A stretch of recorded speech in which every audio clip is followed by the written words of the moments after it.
I just want to take a moment of silence to get myself out of the way so I can carry the message that you're supposed to hear, not the one that I want to share. All right, my name's Ross Cessna. I'm 33 years old, and one of the things I'd like to get out of the way before I start is I love, respect, and appreciate all you, regardless of anything that is divisive in our society, just because we're human beings and we all inhabit this planet together. And before I tell you my conditions, which I'll do throughout my story and at the end, I want you to assess my diagnosis, my past, my failures, my successes, my hopes, my dreams, and my contributions to society today. I'll go through my spiel, and like I said, I'll reveal my diagnosis at the end of the speech and hopefully leave a few minutes for any questions you may have. And as the lady shared before me, mental illness is a spectrum we all fall on, some less than others, but we are all still on the same continuum. And the handout I passed out is 15 styles of distorted thinking. So I'd like to just go through them super quick, and then you guys will have it so you can maybe refer back to it later. 1, filtering. You take the negative details and magnify them while filtering out all positive aspects of a situation.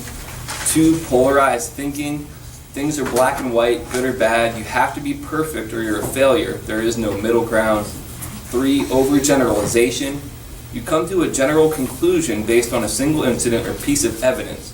If something bad happens once, you expect it to happen over and over again. 4, mind reading. Without their saying so, you know what people are feeling and why they act the way they do. In particular, you are able to divine how people are feeling towards you. 5, catastrophizing. You expect disaster. You notice or hear about a problem and start what ifs. What if tragedy strikes? What if it happens to you? 6, personalization. Thinking that everything people do or say is some kind of reaction to you. You also compare yourself to others, trying to determine who's smarter, better looking, and things like that. 7, control fallacies. If you feel extremely externally controlled, you see yourself as helpless, a victim of fate. The fallacy of internal control has you responsible for the pain and happiness of everyone around you. 8, fallacy of fairness. You feel resentful because you think what's fair, but other people won't agree with you. 9, blaming. You hold other people responsible for your pain, or take the other and blame yourself for every problem or reversal. 10, shoulds. You have a list of ironclad rules about how you and other people should act. People who break those rules anger you, and you feel guilty if you violate the rules. 11, emotional reasoning. You believe that what you feel must be true automatically. If you feel stupid and boring, then you must be stupid and boring. 12, fallacy of change. You expect that other people will change to suit you if you just pressure or cajole them enough. You need to change people because your hopes for happiness seem to depend entirely on them. 13, global labeling. You generalize 1 or 2 qualities in a negative global judgment. 14, being right. You are continually on trial to prove that your opinions and actions are correct. Being wrong is unthinkable, and you will go to any length to demonstrate your rightness. And finally, the heaven's reward fallacy. You expect all your self-sacrifice and self-denial to pay off, as if there's someone keeping score.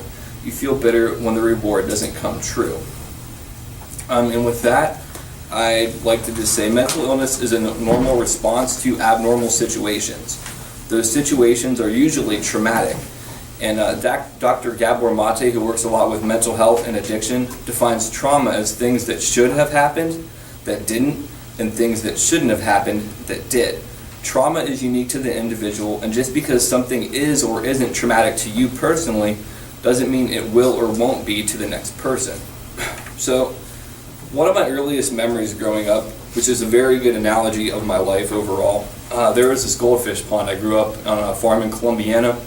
There was this goldfish pond on my porch, on this cement porch, and it was like an old clawfoot bathtub, and I can remember standing like this and just trust falling into it. And that turbulent impulsivity that created all those ripples and disrupted that peace is pretty much my life story in a nutshell. Another thing that is a good summary of my life is this early dream I had. I was in a car. The car was going down the road, and I was in the back seat trying to control it, and the car was going all out of control, and I'm just trying to grab the steering wheel. One of the next instances that is a good indicator and another good way to view my life in a nutshell is My parents divorced early on, so that was very traumatic to me. My dad remarried, and the combining families was also traumatic to me. I didn't feel like I was getting attention, so I did this attention-seeking behavior of running away in the middle of winter, finding this box that had 2 open sides on it in this field by my house, finding a rug to keep the wind and the snow from coming in out of it, and then getting like a pot that I could go to the bathroom in and staying out there to the point of hypothermia. I think I was like 6 or 7 when I did this. So running away physically was part of my story, and later on that became internal running away. Around 5th or 6th grade, I really started having trouble sleeping. I was trying to be better than that school year, to fit in more, to be more likable, because I never felt comfortable in my own skin. I never felt good about me. And I can remember not sleeping and sneaking out of my house and vandalizing a bunch of stuff. I can also remember when school finally started, being pulled out of class and questioned by a police officer, and eventually being put on probation for that. So very early on, I had an experience with police. That would be a reoccurring situation in my life also. Next thing that really stands out is started smoking pot about a year later after I got in trouble by the police. Had consequences the first time, not the consequences I would get later on. Didn't get caught smoking weed, but just the actions that I did after it, my parents noticed. First time drinking alcohol, I got drunk and I blacked out. I slept behind Ames on Kirk Road, again in the middle of winter, underneath a mattress covered with broken glass and mud. And I can remember a truck driver coming up to me at like 5 in the morning and asking me if everything was okay. Covered in puke, sleeping out there in the cold. This was freshman year of high school too. I'm just like, yeah, I'm fine, man. Like looking at him like he's the crazy one, like he's like the one sleeping under a mattress in that situation. And that's something else in my story. A lot of the times when I was going through all these chaotic situations and people would ask me if I'm okay, yeah, I'm fine. Everything's great. Nothing's wrong. Shortly after that, I somehow managed to get into a relationship, and for me, relationships have always been chaotic. One of my diagnoses is borderline personality disorder, and that's extreme emotions in regards to personal relationships. So one of the ways I like to look at it is bipolar disorder on a very small spectrum, like in the day-to-day. Bipolar is over months of like mood shifts. Borderline personality disorder is more like, I could think this gentleman here is a great, wonderful guy from talking to him, then he could do one thing and I could think he's the scum of the earth. That also relates to how I feel about me, so that would obviously make dating difficult. One of the ways that I would deal with situations in dating very early on was the use of substances. If there was a fight, get really intoxicated. The other was just to seek out other women. So I've definitely caused a lot of damage in that because I would use people like substances. At some point, I got caught by my parents smoking pot, or my dad rather. That was junior year. I was put into rehab, jumped through hoops, managed to get through that. Let me back it up a little bit too. When I was 13, I started to feel depressed. I talked to my dad about it, or my mom, and then she had talked to my dad. And they put me into therapy. They had diagnosed me with bipolar disorder and put me on medication, but I didn't like the way it made me feel because it knocked me out. They didn't have the dose right. Set that aside, went back to self-medicating through substances. So I jumped through that rehab like I was talking about before I went off on that tangent. Got through that. Senior year, I got caught with pot in school, put in the drug court program in Mahoning County. It's supposed to be a 9-month program. For me, it was 18 months, continually going into the Juvenile Justice Center for dirty urine because I just wouldn't stop using. Near the end, I just ended up getting fake pee and using it to pass stuff regardless. There was one point where I was attending classes at YSU and I was put into the Juvenile Justice Center. I was 18 years old and they put me in there just because they didn't want me to go to jail because I'm not a strong person and I'd probably get the shit kicked out of me, pardon my language. But that just isn't part of my story. Like they put me in there. So I was pulled out of school. And after that period of time of like trying to better myself and being unsuccessful because I couldn't develop discipline or stop the use of substances, I floated through life, had ins and outs with that significant other that I was dating when I got put into drug court and all that stuff. Hurt lots of women in there. Didn't really have any serious consequences beyond a underage consumption in Maryland. This is one of the things too, I travel a lot in my story, and I seem to have this reoccurring introduction to police officers wherever I go. So I have a lot of experience with them, and one of the things, starting out in the beginning of my experience, I had such a negative opinion of police officers because how I was treated by them. But later on in my story, as you'll see, that perception changes when I take accountability for my own actions, and also start encountering police officers that maybe treated me a little bit different than how I was treated originally. At some point, I got tired of floating around. It was like on a breakup with that girl that I had been dating. I decided to go to culinary school. Like any drug-addicted, completely irrational person, I decided I had to cram 4 years of partying into a year and a half of culinary school. I did that very successfully. I was able to complete culinary school.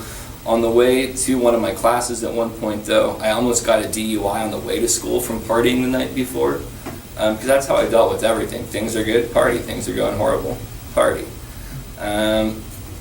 Completed culinary school. I was going to do my externship in New Orleans, and some foreshadowing of my life, yet again, was that is when Hurricane Katrina hit and totally wiped New Orleans off the map.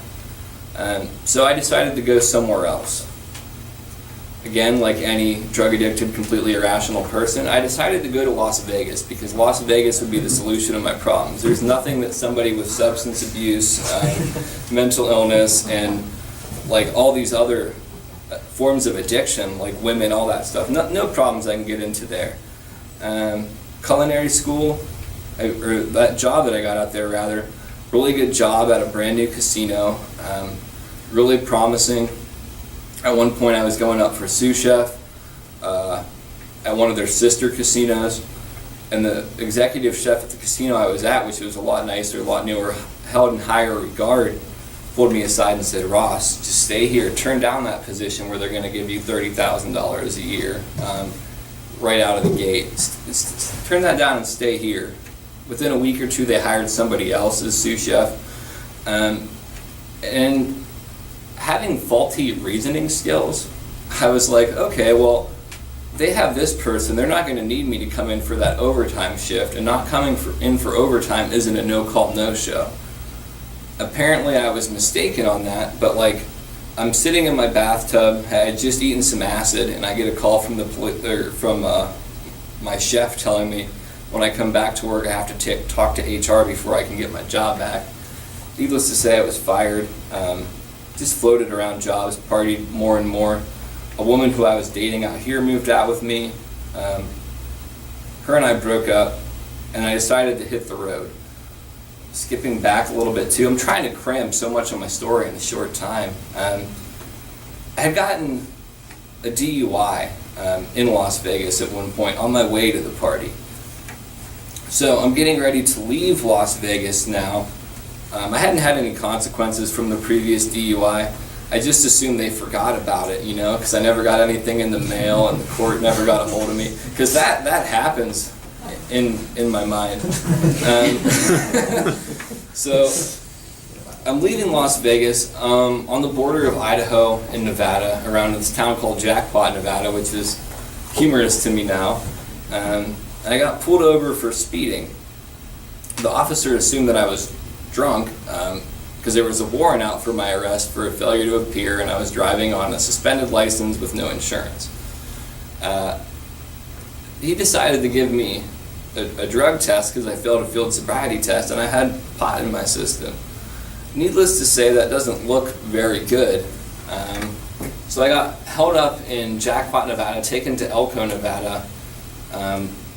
I ended up getting bailed out, and that's one of the things that's true in my story, is I got bailed out of a lot of situations that didn't suffer the fullest amount of consequences. And I'll say that I'm grateful that I have people in my life that cared enough about me to do that, because that really is a blessing. But that's one of those things that enabled me to go to the extremes I did before I got to a better place in my life. I don't blame them, I blame me. I wish I could have taken those opportunities and done things differently. I was released.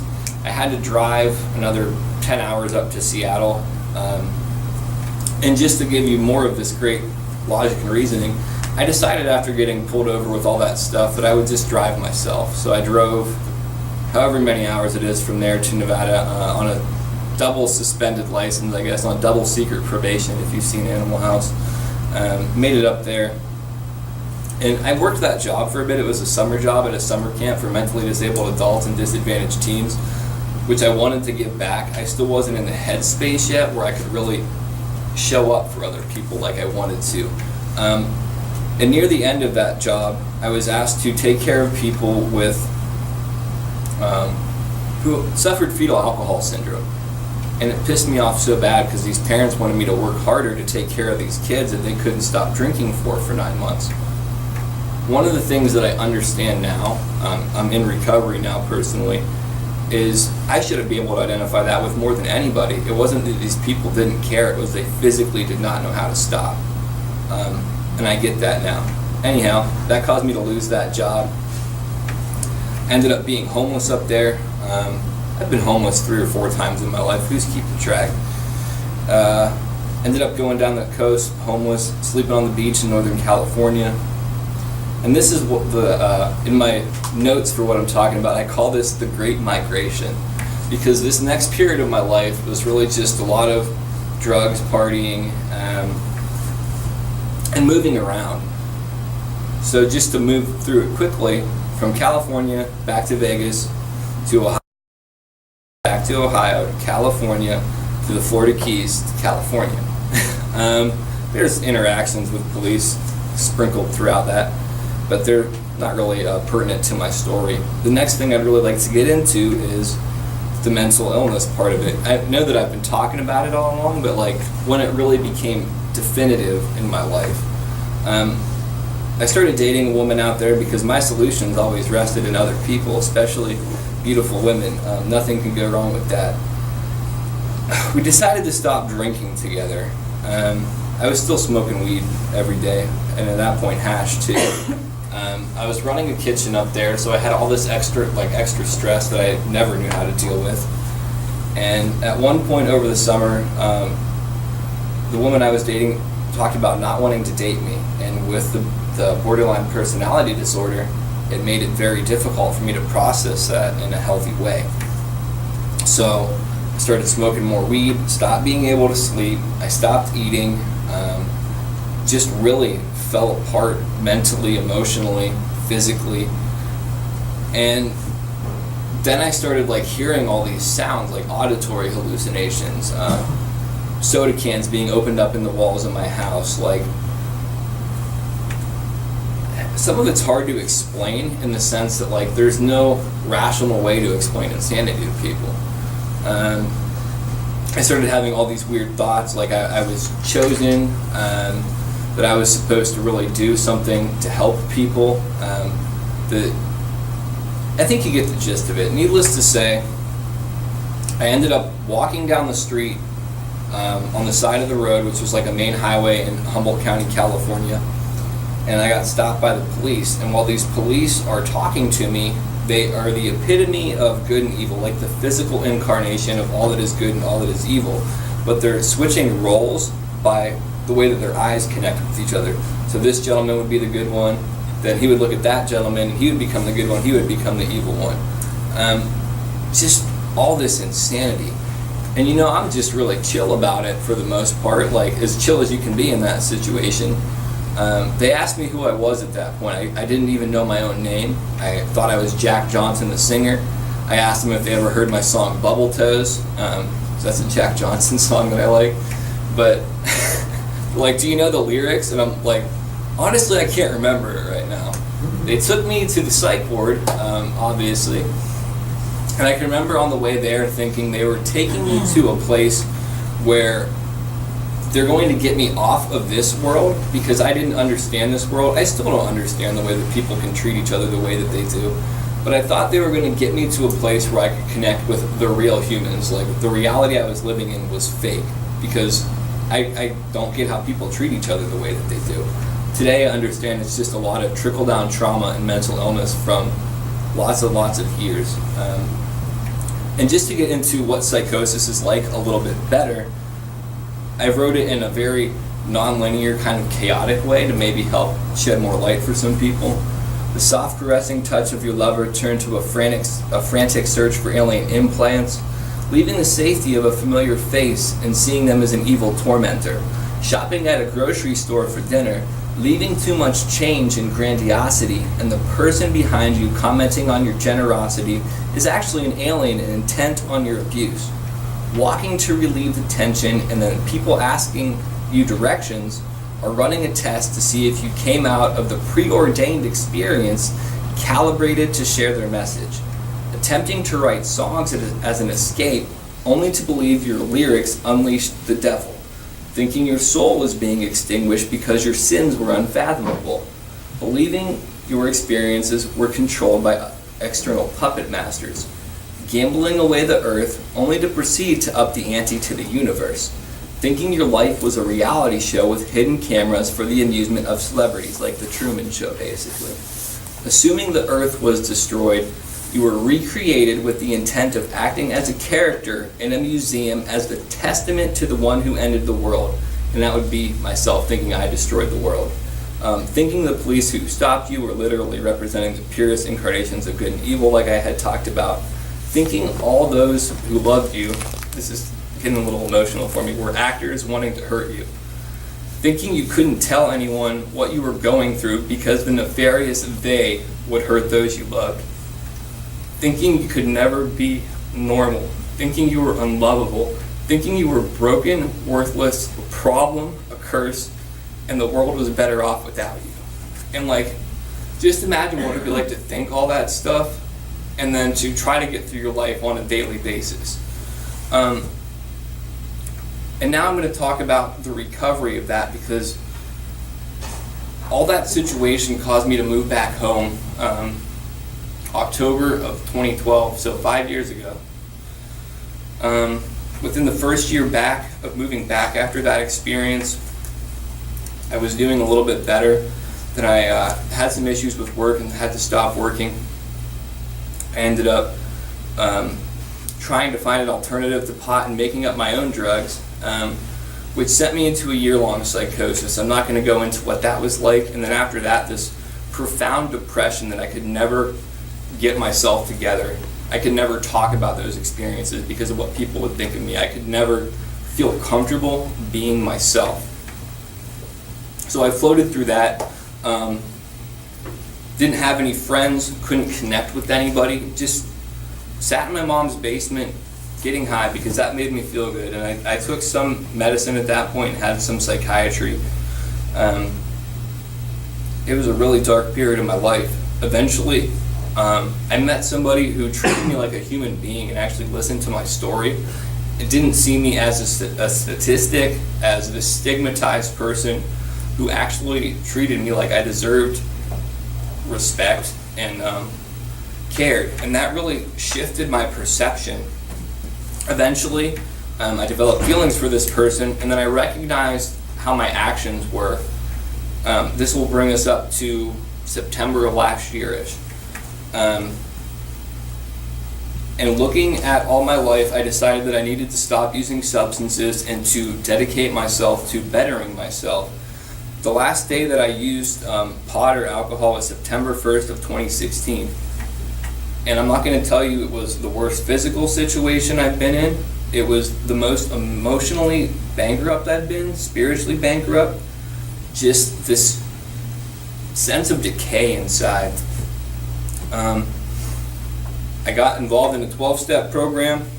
I started to eat better. I started to exercise. I started to meditate and do Tai Chi, yoga on a consistent basis. I started to talk about my problems to people. I started a podcast where I can share those experiences to hopefully inspire other people. Because one of the things that I noticed getting out of those experiences, out of the psych wards at various times that had been there, is you don't really hear a lot of people that talk about the hell that they've been through and what they've done to overcome it. And wow, it's been a ride. Where I'm at right now in life is I'm getting ready to start working again this week for the first time in a while. I celebrated 13 months free of substances the beginning of this month. In March or April of last year, the psychiatrist I went to said that I was actually okay to come off the mental health medication I was on because I'm doing all the things that most people don't do, which is the meditation, the eating right, the exercising, the talking about my problems, the restructuring of my life overall. Some of that's cognitive behavioral therapy, some of it's dialectical behavioral therapy. It's a shit ton of work, but it's something that means something to me because if I want to have any quality of life, those are the things I would have to do.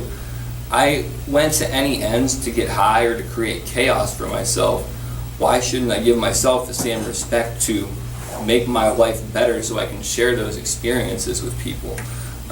One of the things that I thought at one point was I'd really like to help people through addiction, through mental illness, and then this little voice in my head would like, would you stop getting high over it? I used to be like, yeah, and then I'd get stoned. And it's surreal now to see how the effort that I put in has me up here speaking to people. Like it was almost making me tear up when I was sitting back there to think what my life was like and what it's like today. And I can't take all the credit for it. I have a higher power that means something to me. I have a family that loved me. Like I have friends that understand me. This is my 11th time speaking in this capacity, and it's something I'm so grateful for. I'm grateful for everybody listening. I want to express my gratitude to my higher power for bringing me the strength and discipline to face my problem. My family for accepting me, respecting me, and seeing me as an individual with a mental illness, not as a problem, and not making themselves into victims of my disease. The other friends I have acquired through my journey who accept me for me and lovingly call me on my bullshit because I'm not perfect and I still make mistakes. And every step of my journey, once I overcome one thing, there's something new that I have to work on revealed to me. But I find that that's life in general. It's a perpetual game of whack-a-mole. I'm grateful for everything I've been through too as well. All the suffering, all the pain, all the psych wards, all the times I've been in jail, all of that stuff, because that's made me strong. That's what's defined me as a person instead of crippling me. And I want to end with this quote. This is a quote from somebody who hosts a podcast that I listened to that I reached out to. And one little cool side story before I read it. When I wrote out to this person, I told him that I wanted to do a podcast, and he was like, maybe at some point I'll be on it. He's in the top of the charts in my category, and just not this past weekend but the weekend previously he came on my podcast and I got to interview him. So it's surreal, some of the things that I've got to accomplish just from taking myself seriously. And his quote is, "Let's tell news stories. We have all been mentally ill temporarily. There is no permanent anything. Change is guaranteed. You had a mentally ill moment or moments where you were thinking bad thoughts. Who hasn't? Everyone has been mentally ill. Now you can be mentally healthy." And that was said by Brandon Beecham of the Positive Head podcast. Thank you all. If you have any questions, I'm here. I'll hang out for a bit after too. Thanks. Thank you, Ross.